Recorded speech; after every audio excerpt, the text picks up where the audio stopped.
In this video, I'll be answering a question I got in the Daring Lime Discord. This is the first episode of the series I'm doing where I'll reply to your questions. So this question comes from McGill. He screenshotted a deck list off of Marvel Card Database and asked me to give my thoughts on it without looking at who it's by or reading the write-up. So this will be a hot take. And then after I go over the deck, to propose a villain that could beat it. So here it is. It's called Clickbait 1000 Damage, and it's a Nova Leadership deck. But before we go too far, I want to go over what Nova does normally with just his hero cards. So Nova has a 3-card combo that he likes to do. Well, 3 if you include his hero card. He has his helmet, which says that he gains the aerial trait, and then you can exhaust Supernova Helmet to generate a wild resource. And then his hero response is after you use one of Nova's basic powers, ready Supernova Helmet. This creates a combo that you can do with Unleash the Nova Force, which says until the end of the round, each time Nova defeats an enemy or removes the last threat from a scheme, ready Nova and draw 1 card. So the idea is you play Unleash the Nova Force, and then you try to defeat as many side schemes and minions as possible, and then you just get to keep readying your hero and your helmet and drawing cards, and then you try to clear the whole board at once in just one massive turn, and it's really fun. With the Age of Apocalypse, there's a new card that came out called Sidekick. It says, attach to an identity-specific ally you control, and that ally gets +2 hit points and is your sidekick. There's an event also that says, ready your sidekick then as a cost, and then ready your hero and choose one. You can heal one from both characters, or both of them get +1 attack and +1 thwart till the end of the phase. This combos really well with Miss Marvel because her ability says, after you play an event, exhaust Miss Marvel and deal 1 damage to her, and then return that event to your hand, which can create a loop with side by side. So when Miss Marvel has Sidekick attached to her, she becomes a 1/1/5, which is pretty good. And then every time you play side by side, as long as she has health and you have the resources to play it, you'll be able to recur side by side. So the combo goes like this. So step 1, you play Unleash the Nova Force. Step 2, exhaust your helmet to play a card like Pot Shot. It's also important to note that Pot Shot says double the number of wild resources generated while paying for this card. So the Supernova Helmet will pay for Pot Shot with just that. Then you attack with Miss Marvel because she has to be exhausted for side by side to work because readying your sidekick is a cost.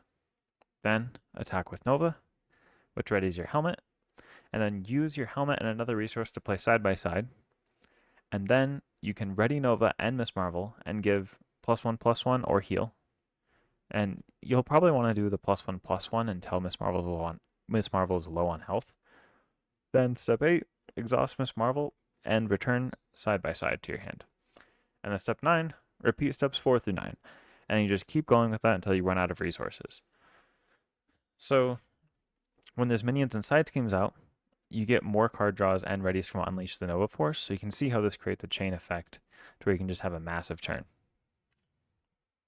To add some consistency to the deck, whoever built it added Black Panther, Kalu, Champion's Mobile Bunker, Suit Up, Domino, and Call for Backup. So Champion's Mobile Bunker lets you draw 2 cards to discard 2, so it will just help you find it faster. Domino lets you swap cards to try to control your deck a bit.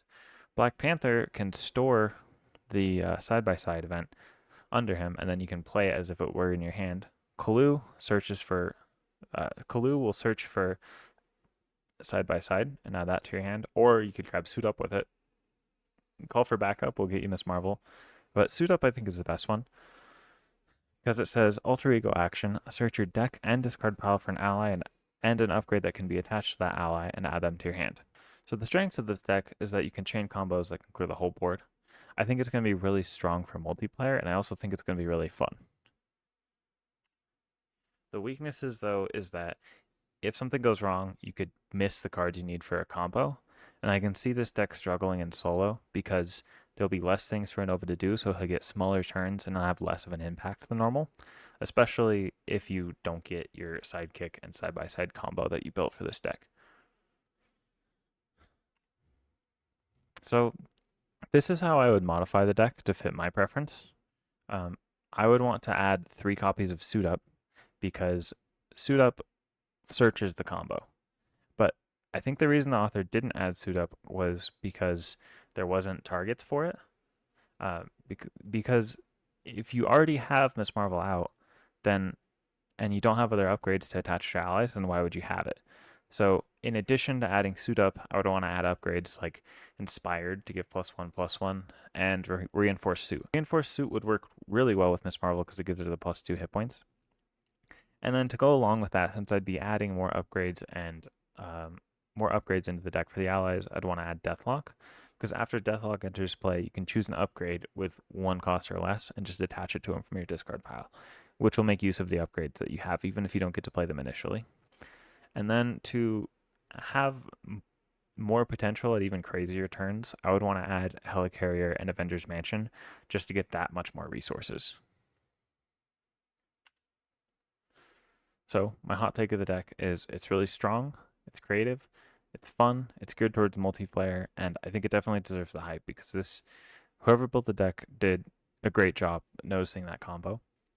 And I think that the idea with the deck was to not go as hard on the consistency front as possible and to build it for multiplayer and then gear it so that you can have the biggest turns possible, but it won't be right away. So you have to get your setup.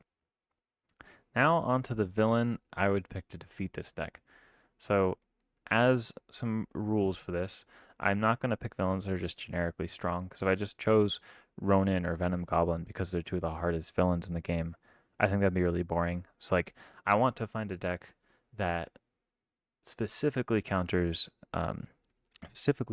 Nova, not a villain that's just very strong. And then going along with that, I don't want to just add the Infinity Gauntlet onto a strong villain just to make it stronger. So the villain I thought would give Nova a hard time would be Kang, because Kang inherently is kind of hard for Nova because he thrives in a multiplayer environment. So on stage 2, when all the heroes get split up, it kind of takes away one of Nova's biggest strengths. And especially if he gets Iron Lad, because Iron Lad has Retaliate built in. So if Nova's readying and then attacking over and over again, that represents the damage that he's going to take every time. And then also on King the Conqueror in stage 1 and 3, he gets +2 attack if you don't add threat in the main scheme. So if something's wrong with the scheme and you have to give him +2 attack, he can swing for a lot. So like he'll have 5 base attack plus his boost card, and then often he has multiple ways in his deck to get overkill, which means your chump blocking won't work. The thing that I think will give him even a tougher time though are the obligations. So you can't get rid of these obligations in hero form. So you'd have to flip down to alter ego even to start to get rid of them, meaning that it would kill your combo right there. And then Stolen Memories will place the top 8 cards of his deck face down under that card. So if that steals Miss Marvel, then that kind of breaks your whole combo, which could be really bad. And then time travel hijinks makes you discard the highest cost card you control. And with this deck, there's not that many super expensive cards, so Miss Marvel will likely be your most expensive card you have out, and you'll just have to discard her. And then it goes face down under that card too, so you don't even get to cycle back through your deck to find it. You have to get rid of the obligation. And then the worst one by far would be Weakened, because it says after you use a basic hero power, take 1 damage. So Nova is basically going to be killing himself if he has Weakened out and then doesn't get rid of it first. So those would slow him down a lot. But overall, I think this deck is fantastic, and props to whoever made it. They did a great job. Going back to what I would do to change it, I don't think that this is necessarily better. It just fits my playstyle better. After I'm done filming this, I'll check out the deck, and I'll make sure to post it in the description so you all can see it. If you made it this far, thank you. And before you go, make sure to join the Discord. It's a lot of fun, and also you could suggest video ideas for me and get your own questions answered, or just give me an idea of something that you'd like to see. And if you liked it, like and subscribe, and let me know what you think in the comments. Until the next time, stay zesty.